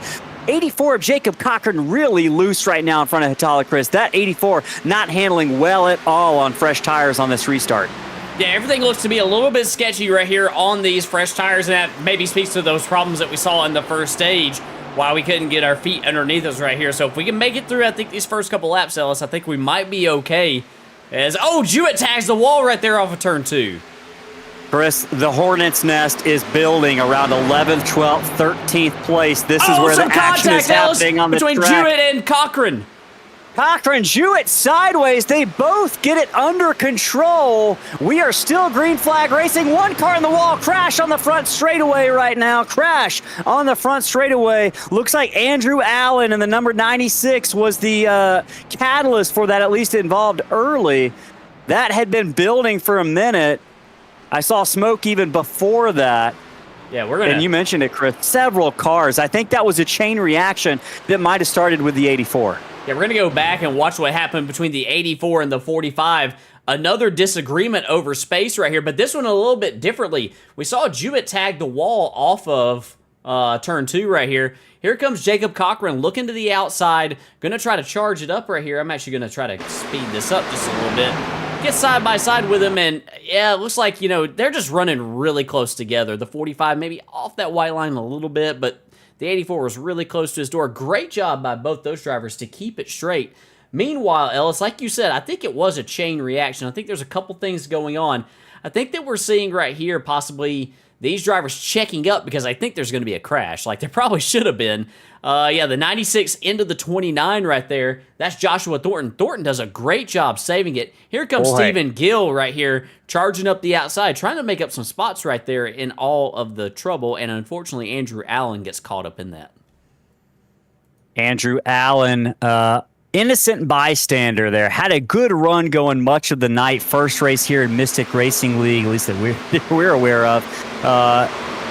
Gets the worst end of that crash. I don't know if we're going to see any of the main front runners come down pit road this time. Janik, Giles, looks like they're all staying out. And Chris, I think this might be a good opportunity here from our partners at Whiplash Simcams one more time before the conclusion of the race. Just about 40 laps left here. They're clicking away quick here from Texas. We'll be back on the other end of this break. Don't go anywhere.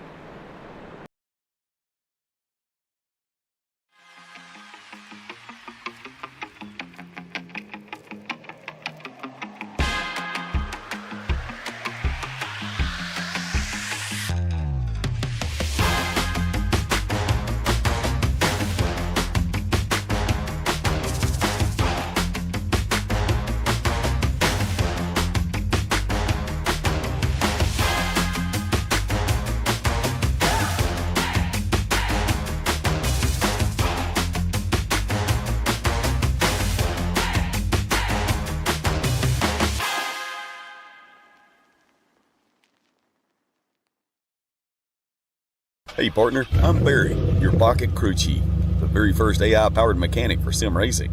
Got a car that's a little loose or tight? Just tell me how it's handling, and I'll whip up instant setup recommendations just for you. Want me to get even more precise? Snap a picture of your setup, and I'll fine-tune it to perfection. And hey, I'm not just about giving orders. I'll explain why every adjustment matters, so you can really understand your ride. I'll even teach you the science behind the setup. Ever wonder why the track bar is so important? I've got the answer. With Pocket Crew Chief, I'll make you smarter, faster, and race ready. So what are we waiting for? Let's build to win.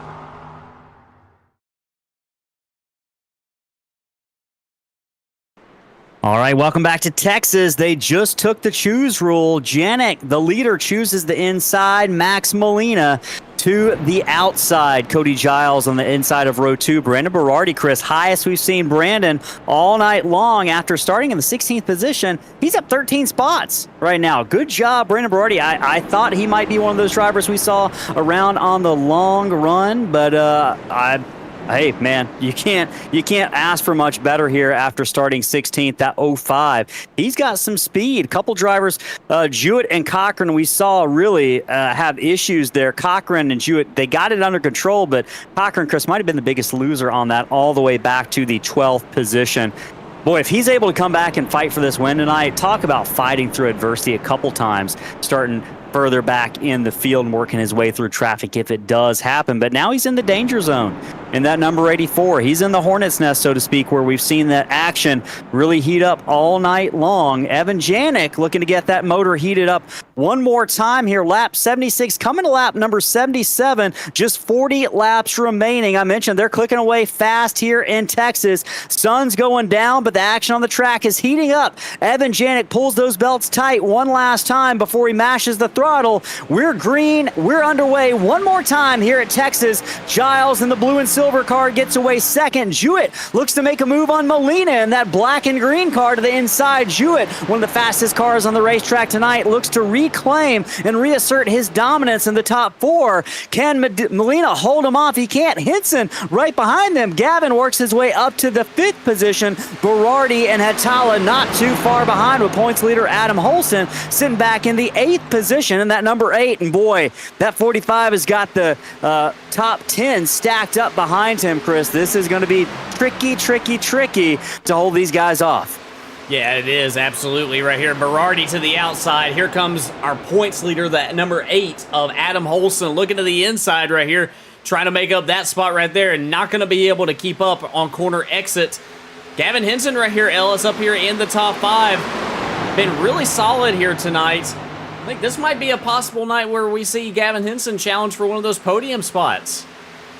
Henson's got a Truck Series win. Looks like he might be going for the National Series win tonight here in Texas. Currently running the 5th position. That Coke Zero car, every time we put it on TV, it makes me thirsty, Chris. Get it off the camera, please. Let's see.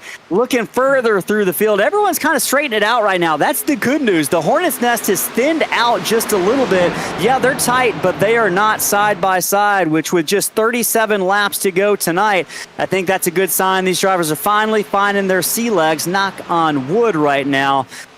Janik leads, Giles second. Looking through the field a little bit further back, Caleb Hunt, Chris, having a good run in the 9th position. He's got Cochran to worry about, though, right behind him, trying to work his way back through the field. Caleb Hunt, man, just continues to get better and better and better every single week, trying to hold off Jacob Cochran right now. That's a battle for the 9th position as they try to work their way around Adam Holston, who's your points leader. And Chris, hey, not too far behind. Let's go one camera back. Brandon Willard catching up to these guys in the 11th position. Brandon has stayed out of trouble for the most part tonight. Regrouped after that early caution. And how about that number 12, Don Menard Chevy, Supra, having a good run here, trying to work their way back up to the top 10, I should say, drawing a beat on Jacob Cochran. But Brandon, shout out to Brandon Willard real quick. He's one of the organizers of Mystic Racing League. This whole, this goes beyond just this series tonight, Chris. They run at least 5-6 different series over the course of the week, and he helps run a lot of that. How he does that in race, I'm not sure. But speaking of racing, we're going to take a pause on that because a caution is underway. Looks like it might have been the 96 of Andrew Allen and Douglas Wasaki. Going to have to take a beat and try to find that, see if we can't return to the scene of the crime. Looks like Andrew Allen come to pit road. I'm not sure if he's the one that caused it or if... Shob and the number 11 of Wasaki. Okay. Looks like it was an argument over real estate on the front stretch, Chris. Wasaki might have come up, not seen the 20 there, and that's what's going to put us under caution for the 8th time tonight. Yeah. Well, yeah, that's kind of a tough one to call. That's just an argument. They're fighting over the same side. I think a little bit more room could have been given on both fronts right there to possibly avoid that one. I think that both those drivers will probably look back at that one and think that, might have been able to do a little bit more to avoid that incident. So I think we got a question to answer here, Chris. 34 laps left in this race. Does anyone try to make their final pit stop here? Oh, yeah. Yeah. Are you going to see everyone come down pit road, you think? I don't know if we'll see everybody come down pit road, but I think we'll see some drivers try to roll the dice here. Maybe think that, hey, this could be the one right here that we try to make it to the end with. Looks like Molina's the first driver to come down pit road from the 5th position. Yeah. That's a gamble. That 26 Toyota Care Supra, we've seen him in the top 5 much of the night. He's the first driver who says, I think I might try to run this thing out on fuel after this stop. It's a gamble at both. If we get a green flag run, Chris, and we don't have another caution for the end of the race, that 26 could be sitting pretty in victory lane at the end of the evening. Yeah, he definitely could. I like that call. I think that's a good call, especially these drivers who are about 5th on back maybe. They might have felt like they were a little bit too far back to maybe get up there and contend as far as on pace goes. And this would be a good way to possibly be able to, I wouldn't say steal a win, but put yourself in position to win. Well, several drivers trying to put themselves in position to win the race tonight. As we mentioned, just about 32 laps on this final restart. Hopefully we can make it. We had a nice long green flag stretch for the last 50 laps or so. Connor is begging for a crank it up in the chat, Chris. We're going to give it to him on the restart. I think it's going to be a good opportunity.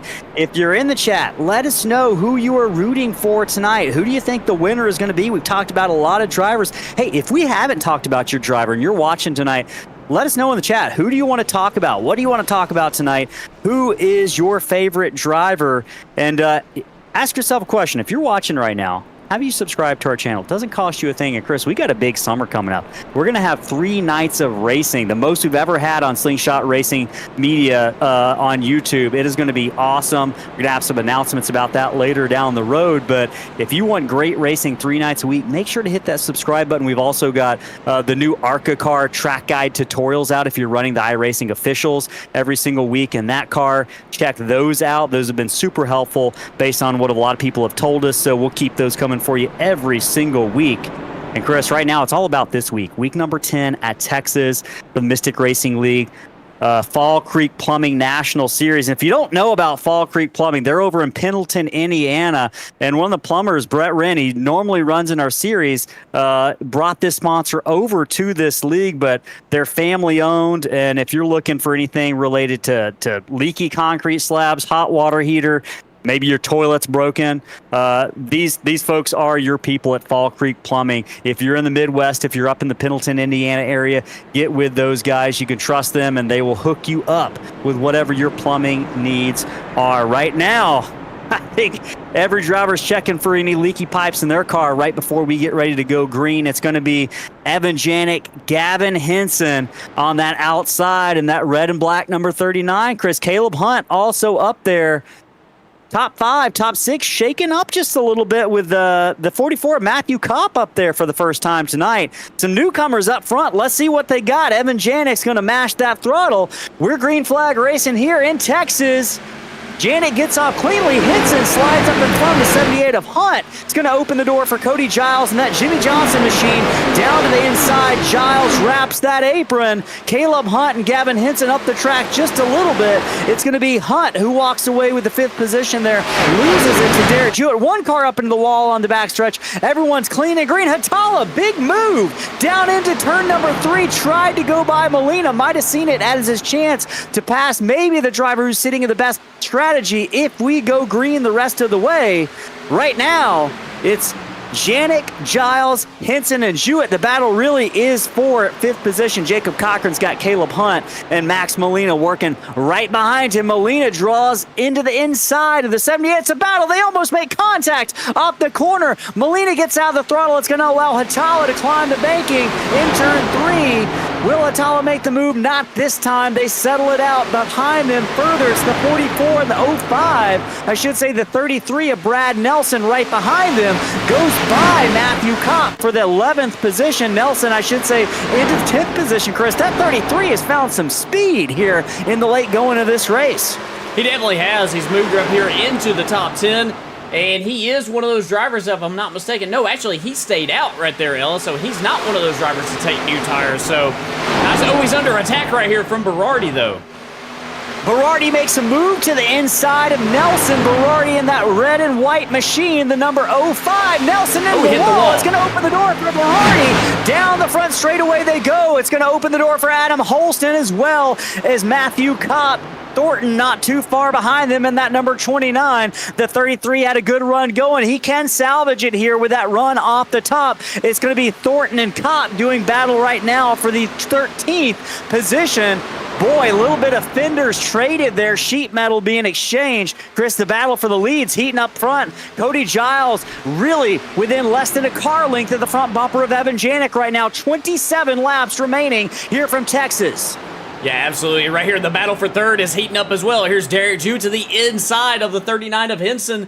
Gavin Henson trying to battle back right here from that run on the top right there. They're going to be side by side and battle for the lead, Ellis. Giles to the inside, down in turn 3. Janik climbs the banking. Giles says, thank you very much. There's a new leader in town, new sheriff in town. Mark the 48, P1, Janik back to 2nd. Jewett tries to hold off Henson. Henson. Jewett's got one of the fastest cars on the track that time by.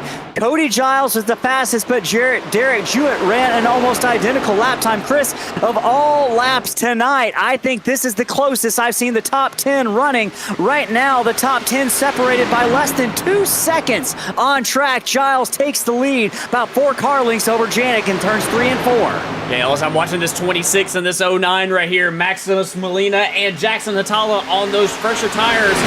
They are charging up the field, but they're not charging fast. They're being very patient about it. They know they got to make it to the end with this strategy on these tires right here, Ellis. So definitely being patient.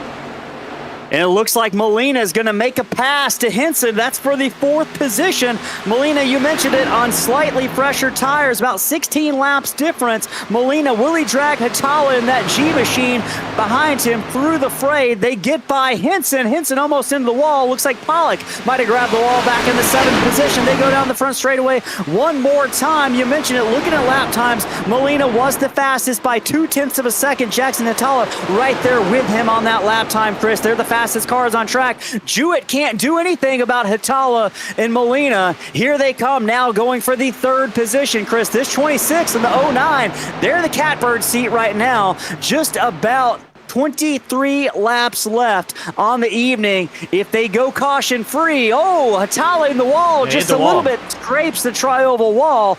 That 26 is looking good, Chris. I don't know if this finished green, this might be... Molina slides down in front of the 09. As soon as I said it, he almost ended the race in an unfavorable way as they go down the backstretch. Will Janik make a move to head off that pass by the number 26? He doesn't. Molina to 2nd place. He now sets his sights on the leader, the 48 of Cody Giles. Will Hatala be the next one to go through Evan Janik? It looks like it's going to be a yes as they head down into turn 1. Molina, the fastest car on track right now by a 10th. You can see the closing rate, Chris, on Cody Giles. It's about a 10th every single lap. Yeah, it is right here. Molina looking really, really good right here. Pulling up the battle forecast right here. You can see that time by over a 10th quicker on Molina. The lap times have been fairly close all night long, so we don't see huge variations in speeds. But here comes Molina to the inside. There's nothing Giles can do about it. No battle forecast needed. There's a new sheriff in town. Molina drives it down into turn 1. Can he carry the momentum, or will Giles wrap that outside to his advantage? The answer right now is no. Molina, a clear lead. For the first time tonight, that 26 is P1. Giles now has to do battle with Hatala, really the 2nd fastest car on track, holding serve with Molina. He's done what he's had to tonight to stick with his compatriot on that same pit strategy. They cross the line one more time. We're on lap number 27 of 97 of 117. 21 laps left. It's Molina, Hatala, and Giles. Those are your top 3, but Janik, Chris, is doing yeoman's work back there to hold off Alex Pollock, who's also on that same tire strategy. He's got the fastest set of tires along with Molina and Hatala right now, Chris. That heartbeat is climbing on Alex Pollock right now as he's trying to work his way into a fight for the win. 134 beats per minute, boy. If you're listening, take it easy, man. Take it easy. I'm worried about you right now. Yeah, and the reason why we see those beats per minute as high as they are, Ellis, is because he knows that if this thing goes green to the end and if he can make it on fuel, he's looking at probably a guaranteed 3rd place finish tonight. Never say never, and you don't know what's going to happen here in Mystic Racing League. 20 laps coming to 19 laps remaining, Chris. Might be a good opportunity. We promise Connor crank it up. Let's do a lap or so. Let you hear the sights and sounds of Texas Motor Speedway, presented by Whiplash Simcams.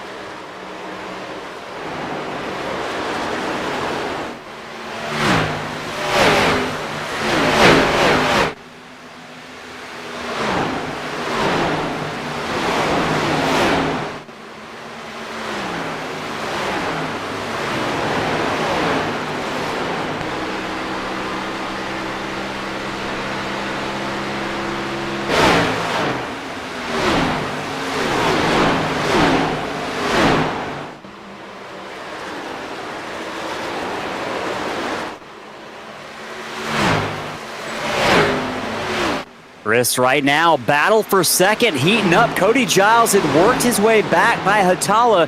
You think that 09 might have driven all the good off those fresh tires?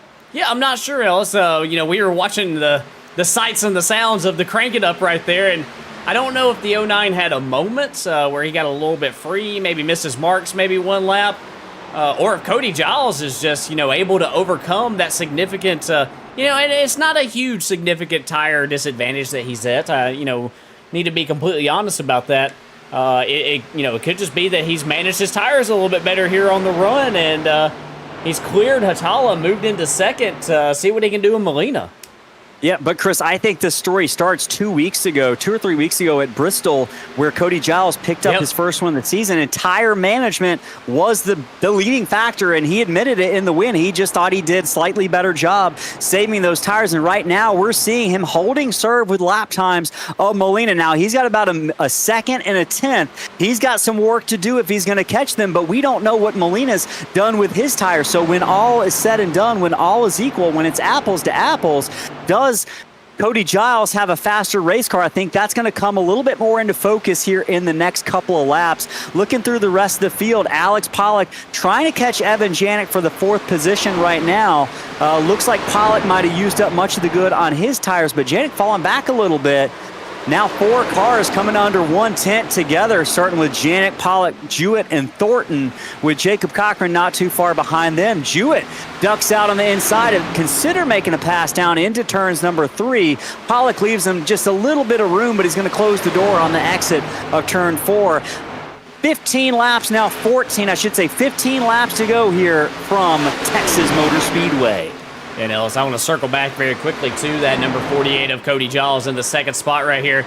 Doing a nice job of maintaining the gap right here. He's not really making up ground, but he's also not really losing a ton of ground to Molina. I think that just by watching his line, Ellis, I think that you're absolutely right about his tire management skills. Seeing that thing right there, he's not doing that big. Oh, he's pitting this time, Ellis. He's coming to pit road. I was about to say, we've seen some cars coming down pit road. Looks like several cars, including the leader, Cody Giles, they're not going to be able to make it. What they're hoping for, Chris, is a caution. If we get a caution in the final 13 laps of this race, those are the cars that are going to be sitting pretty because they're going to have fresh tires. I'm curious to see if they take tires here. Going to be the tail of the tape here to see if the 48, if the jack goes up, and it looks like it does, Chris.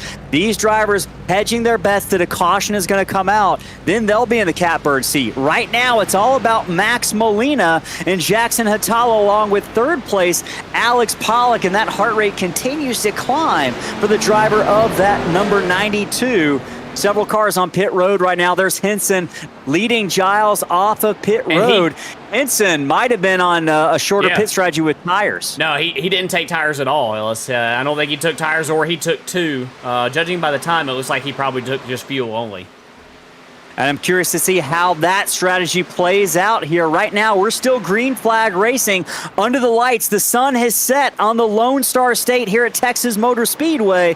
107 of 117 laps complete. To set it up for you, Max Molina came in before everyone else, had about I should say a 7 or 15 lap advantage on tires. That's the same story for Jackson Hatala and Alex Pollock. They chose to come down under our last caution. The drivers who chose to stay out kind of hedged their bets that we would have a caution. Well, Chris, we haven't had that caution, which is why we've seen all of them have to pit under green flag conditions. Their only chance, if they're able to get back in it, is a caution here in the next 10 laps, now 9 laps or so. Molina out to a 2.3 second lead over Hatala, who's got another 2 seconds on Alex Pollock, who's trying to hold off Josh Thornton, Adam Holston, and Brandon Berardi, the rest of the top 6. Brad Nelson with a good run going, Chris. He's in the 7th position. He's got 11 lap old tires, some of the freshest tires on the track, but he's actually a lap down, but he's still top 10 run going for Nelson right now. Solid positioning for that driver, the number 33, after a couple incidents earlier on in the evening. Yeah, absolutely right here. And I think that we're going to get into, Ellis, it's going to be extremely close right here between Jackson Hatala, Maximus Molina, Alex Pollock. These drivers right here, that you see in the top 6 positions, it's going to be extremely close on fuel. I think they're going to be right there on their number, so I think that you might start to see some max fuel saving going on, and we might ride on board with some of these drivers here on the entry to these corners and see if we can possibly hear any type of clutching going on. Yeah, I was about to suggest that. Also, not going to say anything about you saying max fuel saving here for the leader, Max Molina. We'll just ignore that. But yeah, listen in and see what we can't find out here from the driver, the number 26, your leader.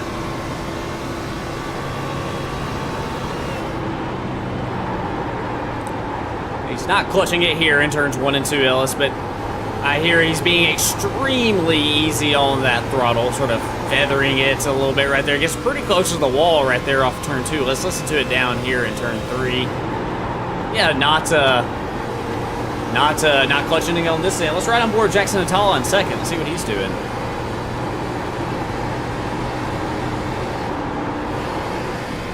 He's got a battle going on with Cody Giles, working his way to the outside right now, trying to work his way back on the lead lap. And no clutching right there from Atala as well. So maybe these drivers feel like they're in better shape than what we think they are here to make it to the end. Molina, Hatala, Pollock, add Thornton, Holson, and Berardi to that list. They're all holding their breath here in the Lone Star State of Texas. Just about 6, now 5 laps left here for the Fall Creek Plumbing National Series for Mystic Racing League, race number 10. I'm Ellis Thomas, joined by Chris Smith in the booth. If you're watching at home, we are so happy you joined us. Make sure you hit that like button, hit the subscribe button. In the chat, let us know who you're rooting for tonight. Who do you think is going to get the win? Are we going to have another caution, or is this thing going green to the end? And is Molina, Hatala, are those two drivers in the catbird seat right now? Chris, Cody Giles, important moment coming up. Giles, I think, might be the last car or the first car a lap down, so I don't know how important it is at this moment, but he's trying to get his lap back the clean way here, so he's set up to be on the lead lap if we do have a caution that puts us under caution and gets us a green-white checkered here. It would be extremely important, Ellis, because if he is able to do that and a caution does come out, he could restart right behind the drivers on the lead lap, and he's going to have fresher tires, because I think that Molina, Hatala, Pollock, I think all these guys are out of tires. So I think that he would wind up having the freshest tires. I think you're absolutely right. Well, it's going to be 3 laps till we know the answer to that question. 3 laps left here. Race number 10. Max Molina's first race with MRL, and he's looking to make his name known and his presence known. 2.5 laps left for the leader. He's got to make it to the white flag, Chris. If he makes it to the white flag with no caution, he is in the clear, I believe, pending no incident on his part. Evan Janik also going to be coming by the inside to get his lap back here. 2 laps left for Max Molina, seemingly out of nowhere after starting in the 5th position tonight. First race here at MRL in the Fall Creek Plumbing Series. Molina, he hasn't put a foot wrong all night, Chris. I haven't seen the 26 really make a mistake over the course of the evening, and it's reaping rewards right now. Yeah, it is. He's done a great job all night. He's been fast all night, too. He's had speed, but he's been nice, calm, cool, collected, real steady out there, and Ellis, he's coming off turn 4 right here, looking at that white flag. White flag is out for Max Molina. If he can just make it one more lap, a caution at this point does not matter. It's going to be Hatala 5 seconds back, saving fuel to make it. And we got to watch out for the 26. He's lifting that throttle. He's burping it. He's bringing it down the back stretch. Max Molina, 2 more corners to go. He's got a bit of a cushion if he needs to breathe it a little bit to get that fuel tank across the line. One car, Janik, appears to be out of fuel, at least coasting. Tonight, Max Molina's Lone Star Texas Ranger win for number 26. Hatala's going to finish second. Alex Pollock is going to be third in that number 92. Shout out to the driver carrying the heart rate monitor tonight. That thing did not go, Chris, below 130 for the final 30 laps of the race. Yeah, he was working it. He knew that he was in good position. He was excited. Man, what a great call by all these drivers right here in the top 5 positions, I do believe, Ellis. Great strategy. I like that. I liked it when it happened, and I was like, you know what? If it doesn't work out for these guys, that's still a really good call, and it wound up working out for them.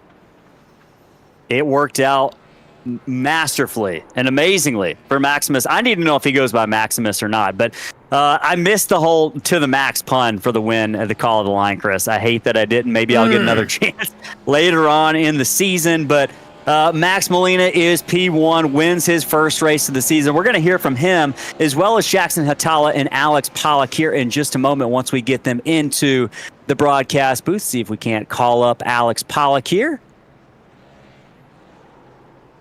Alex Pollock, it's Ellis and Chris in the Slingshot booth. You got a copy.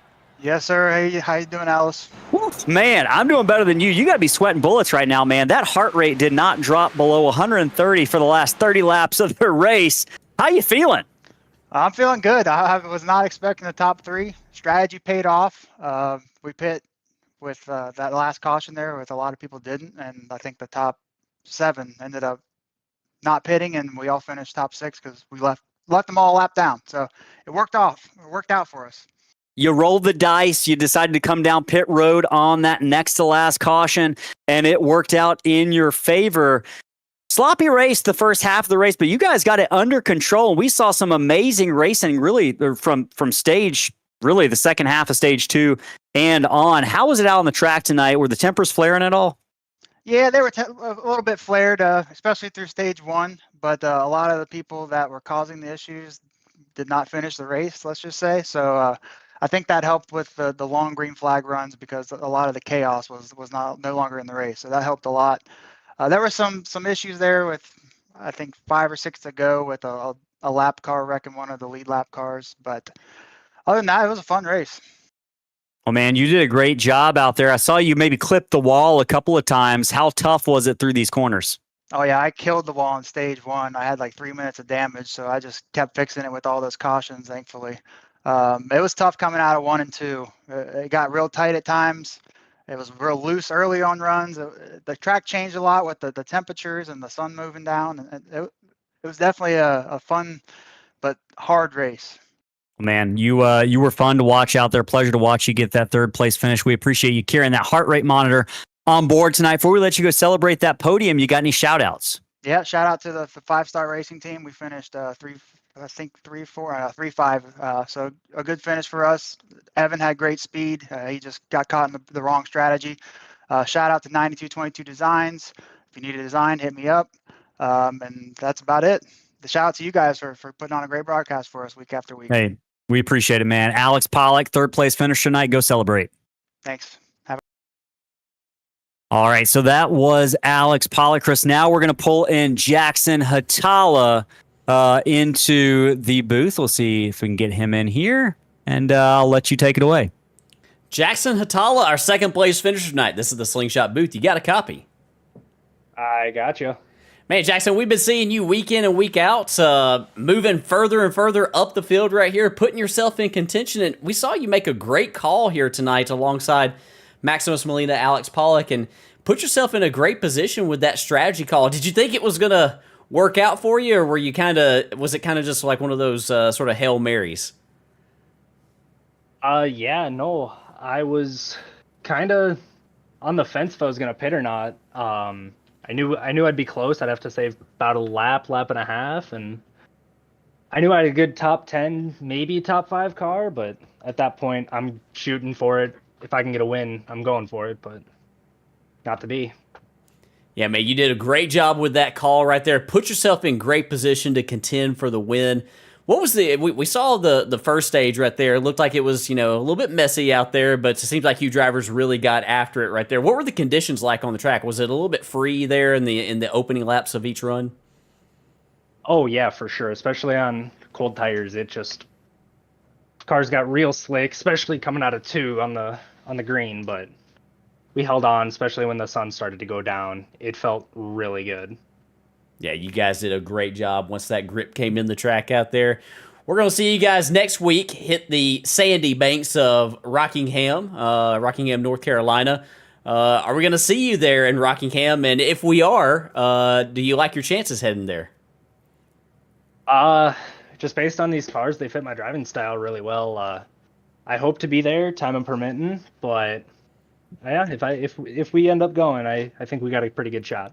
Well, we're looking forward to seeing you there. We're looking forward to see if you can continue this momentum, maybe one step on that podium higher next week. Before we let you go celebrate this awesome finish here tonight, you got any shout-outs? Yeah, just all the guys at Fast Living Motorsports, Andrew, Josh, and Isaac. I bought this track this week. I didn't know what I was doing, and those guys help a lot figure out what I should be doing, especially through 1 and 2. Well, hey, man, give yourself some credit as well, buying it this week and as fast as you were tonight. That's an awesome performance for you. That's Jackson Hatala, our second-place finisher tonight. Great run tonight, bud. Congratulations. Thank you, sir. All right, you heard from Jackson Hatala, and now we're going to bring in the winner tonight. Surprise winner, Max Molina. Hey, Maximus Molina, the 26 car. This is Ellis and Chris in the Slingshot booth. You got a copy? I got you loud and clear. All right, Maximus, can we call you Max or are you a Maximus guy? What do you prefer? You can call me whatever, man. I'm fine with whatever now that I'm Victory Lane. All right, well, whatever. Good job. No, I'm just joking. Max, good job tonight. You were the surprise winner. And correct me if I'm wrong. Is this your first or second race in this series? This is my first ever race. Oh, man. Debut winner. You can't beat that. We thought that was the case.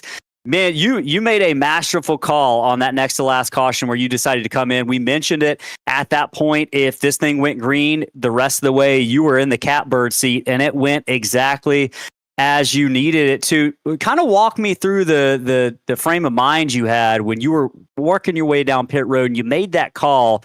Knowing the way the beginning portion of the race went, were you worried that it wasn't going to be the right call to come and take fuel and tires there?